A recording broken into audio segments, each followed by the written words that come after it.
Hi, Paulina. I'm Mrs. Poole again, the ESOL teacher from Stephen Knowles, and I'm here to read you another story.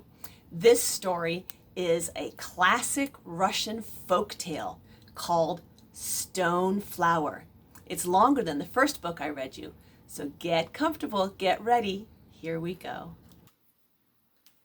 This is the story Stone Flower, a traditional Russian folk tale. A long time ago, in one village in the Ural Mountains, there lived a famous craftsman named Prokopovich. He made stone jewelry and other things from malachite and was renowned as the best gem carver in the Urals. The rulers ordered him to teach some boys his profession, but none of the boys were as talented as Prokopovich himself. At the same time, an orphan named Danila lived in the village. He was weak and couldn't work at the factory, but he was full of dreams and liked to observe nature. Once he tried to help an old herdsman, but when he played his flute, the old shepherd fell asleep and several cattle were eaten by wolves. Danila and the herdsman were severely punished. A kind old woman took Danila into her house and healed him using many herbs and flowers. She taught him the lore of plants and one day told him about the stone flower from Malachite Mountain. She told him it was the most beautiful flower in the world, but she also warned him, whoever finds that stone flower will never be happy. When Danila recovered, the manager of the factory sent him to Prokopovich to study gem carving. He was surprisingly gifted. Prokopovich was a widow without children, and he loved the boy as if he were his own son. Several years passed. Danila became a strong, handsome young man. One day, the owner of the factory sent him a commission to make a stone vase from malachite, along with a sketch of what he wanted. Danila began the intricate task, but he was unsatisfied with the idea on the sketch. Every day he went to the woods looking for inspiration and observing many flowers and plants. He worked a long time and at last completed a vase like the one in the sketch. When he showed it to the other craftsmen, they liked it and praised it. But Danila said, "This vase is made precisely according to the sketch, but there's no living beauty in it. When you look at the simplest flower, joy fills your heart because of its beauty. Where is there such beauty in the stone?" One very old craftsman warned him, "Don't even think that way. Otherwise, you could become a slave of the mistress of Copper Mountain. Her workers live and work inside the mountain, and no one ever sees them. Once I was lucky enough to see their work. Magnificent! Our work can't compare with theirs because they have seen the stone flower and understand the beauty of the stone." After this conversation, Danila went to the woods more often, looking for a block of stone to carve his own vase. Prokopovich was worried about him and urged him to marry a nice girl named Paulina, to whom Danila was engaged. But Danila said, "I want to wait. First, I need to make my own stone vase, and then we can become married." One day, he was in the woods looking for stone, and suddenly heard a whisper saying, "Danila, craftsman, look for stone on Serpent Hill." He turned around and saw the dim outline of a woman, which vanished in a second. He thought, perhaps that was the mistress of Copper Mountain. So he went to Serpent Hill and found a huge block of malachite stone. He was very glad, took the stone home, and began to carve his own vase. But soon again, he was disappointed with the result and said sadly, "Maybe I'm just not able to understand the power and the beauty of the stone." So he and Paulina announced a date for their wedding. The day before the wedding, he went for a walk to Serpent Hill again, sat down, and thought about the stone flower. How I desire to see that flower, he mused. All of a sudden, the mistress of Copper Mountain appeared before his eyes. Danila began to implore her. There is no life for me without seeing the stone flower. She replied, I could show it to you, but afterwards you will regret it. Those who have seen my stone flower have left their family and come to live inside my mountain. Think about Prokopovich and Polina who love you. I know, shouted Danila, but I must see the stone flower. All right, she said. Let's go then into my garden.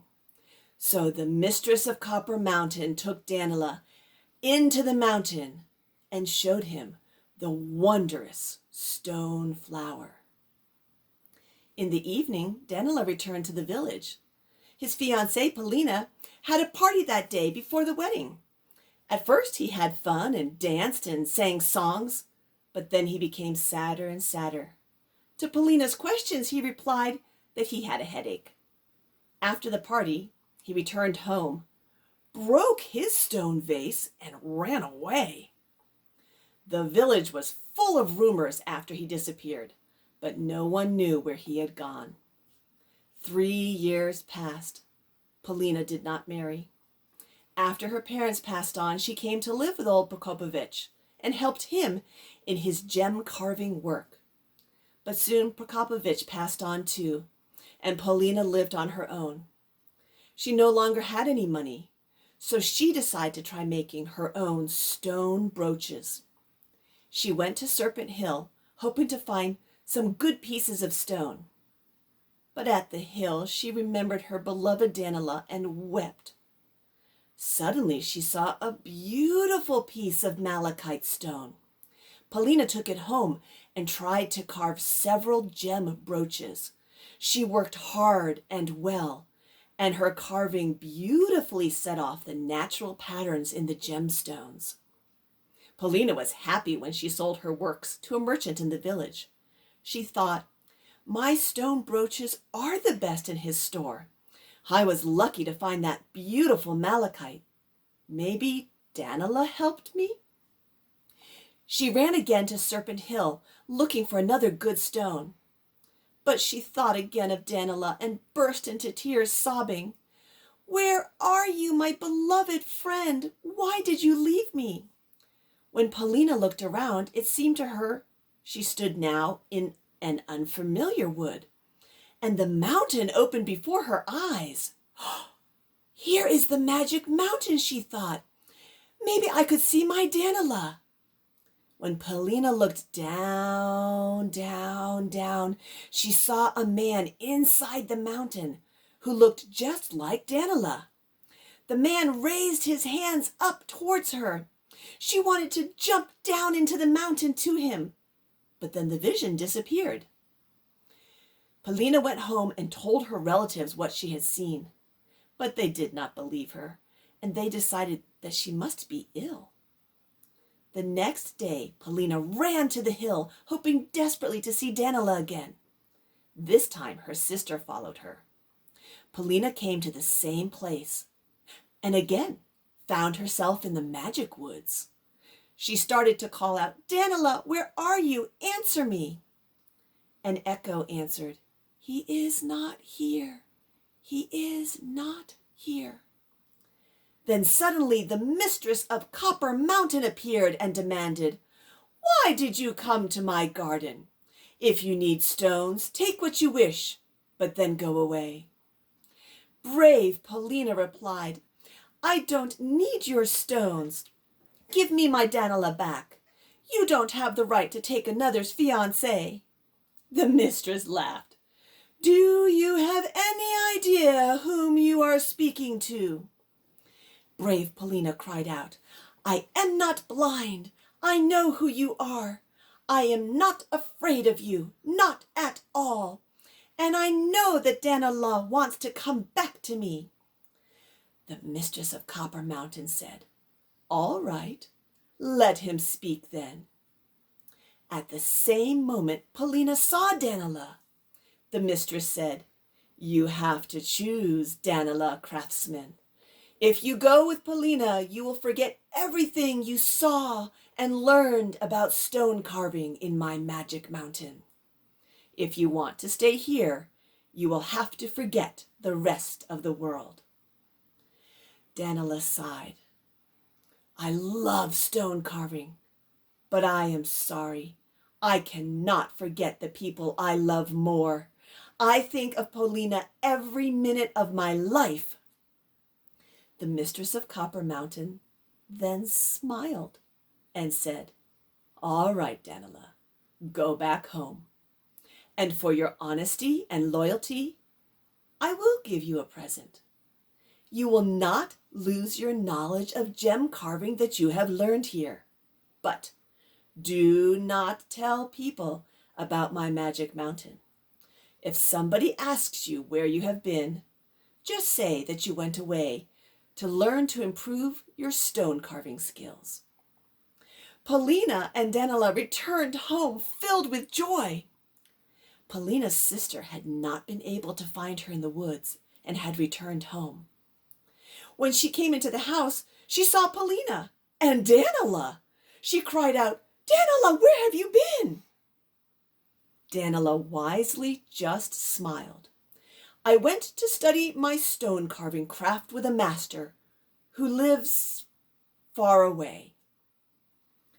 Then Polina and Danila were married, and they lived happily together for many years. He became known far and wide as the greatest gem and stone carver of the Ural Mountains. The end. That's the end of our traditional Russian folktale, Stone Flower. I hope you enjoyed it, Polina. Take care. Bye, dear.